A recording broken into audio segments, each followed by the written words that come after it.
Bonjour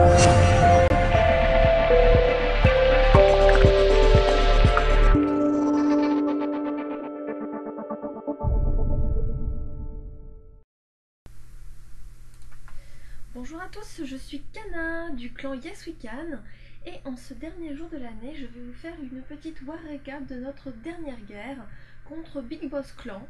Donc quand on a eu le tirage, on a eu une impression d'un matchmaking pas forcément très équilibré puisqu'il y avait 4 HDV 11 de plus chez l'adversaire, donc chez nous il y en avait 3, chez eux il y en avait 7. On avait 4 HDV 10, 8 HDV 10, eux ils en avaient 4 et il y avait 9 HDV 9 des deux côtés. Donc au final, ils étaient un peu prématurés, notamment au niveau des héros, ce qui nous a permis de compenser les différences d'HDV. Donc on a réussi à avoir une map assez clean, quasiment 2 étoiles sur tous les HDV 10 et 3 étoiles sur tous les HDV 9. On a même eu 2 Tristars sur des HDV 10, dont un en première attaque. Alors malheureusement, comme on a eu une maintenance, il y a la plupart des replays qui ne sont pas disponibles. Et surtout qu'on a eu pas mal de 3 étoiles en première attaque, notamment sur les HDV 9. Donc on va regarder 2 attaques à base de dragon. Donc la première est une attaque de Noki, un de nos plus gros HDV 9 puisqu'il est quasiment maxé, il a un roi 30, une reine 29. Donc ici il va faire une attaque à base de reine guérisseuse et de dragon. Donc il va commencer par essayer de détruire l'anti-aérienne qui se trouve complètement au nord. Alors normalement elle aurait dû tomber, mais il n'a pas dû bien positionner ses sorts et au final il reste quasiment pas de vie sur l'anti-aérienne, mais elle est encore debout. La suite de son attaque, donc c'est une reine soutenue par 5 guérisseuses qui attaquent par le sud. Donc là le but ça va être d'aller chercher l'anti-aérienne qui se trouve à 6 heures, de détruire le roi, la reine, le château de clan. Il y a pas mal de choses en bas. Donc sa reine progresse. Il n'y a pas beaucoup de défense qui tape pour l'instant sur elle, donc il n'y a pas de souci. Elle va pouvoir détruire l'anti-aérienne sans problème. Elle continue.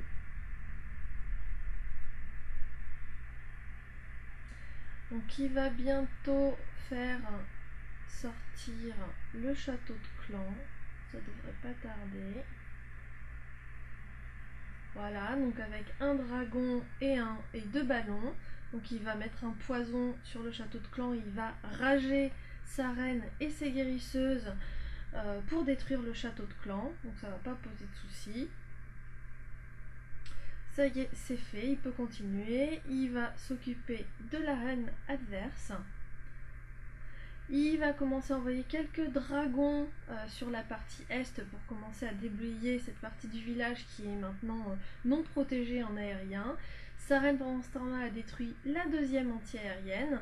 Et là il va lancer son commandant, donc son commando composé de golems, sorciers et de son roi pour aller détruire la troisième anti-aérienne. Donc sa reine elle continue à progresser sur le bas du village. Hop. Il met en précipitation pour aider ses dragons. La troisième anti-aérienne est tombée. Donc là, si le plan avait été parfait, il n'y aurait déjà plus d'anti-aérienne. Il envoie 2 dragons au nord. Donc là, ça progresse. Son commando va doucement arriver sur la dernière anti-aérienne,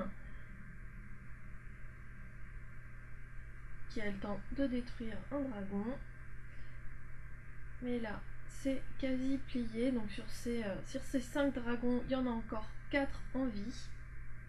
Sa reine est full vie. Donc là, l'attaque est pliée. C'était une très très belle attaque avec vraiment une compo sur mesure pour le village. On va maintenant passer à une deuxième attaque, donc toujours à base de dragons, et cette fois-ci HDV10 sur HDV10, donc c'est fait qu'il a réalisé. Il a profité en fait d'une première attaque de Matteo qui avait fait une reine guérisseuse, a suivi une attaque terrestre et qui avait permis de voir qu'en fait la reine et les guérisseuses avaient détruit sur toute la partie sud-ouest les deux anti-aériennes ainsi que le souffleur. Et comme le deuxième souffleur est complètement à l'ouest, pas du tout protégé et exposé, il y avait vraiment matière à profiter de la faiblesse du village pour faire une attaque aérienne, donc ici des dragons. Donc sa reine va déjà détruire la première anti-aérienne.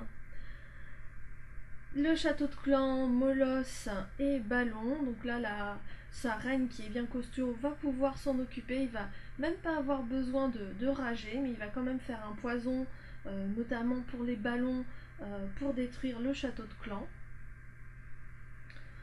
Donc là, le molosse a explosé, sa reine s'en occupe. Pendant ce temps-là, il va détruire l'anti-aérienne qui se trouve à l'ouest avec 2 foudres et un tremblement de terre qui est de niveau 4 qu'il a pris dans son château de clan. La reine, il envoie un minion pour détruire tranquillement le souffleur qui se trouve à l'ouest. Sa reine continue de progresser. Donc là, sur la partie qui est dégagée, il va lancer les dragons. Et sur la partie nord, il a pris dans son château de clan un molosse et des ballons pour tanker et pour permettre aux dragons d'avoir le temps d'arriver et de ne pas souffrir sous l'anti-aérienne. Donc là, il va continuer avec des rages pour aider ces dragons à aller au centre. Donc là, il n'y a plus d'anti-aérienne, il n'y a plus grand chose qui va pouvoir arrêter ces dragons. Il en a toujours beaucoup.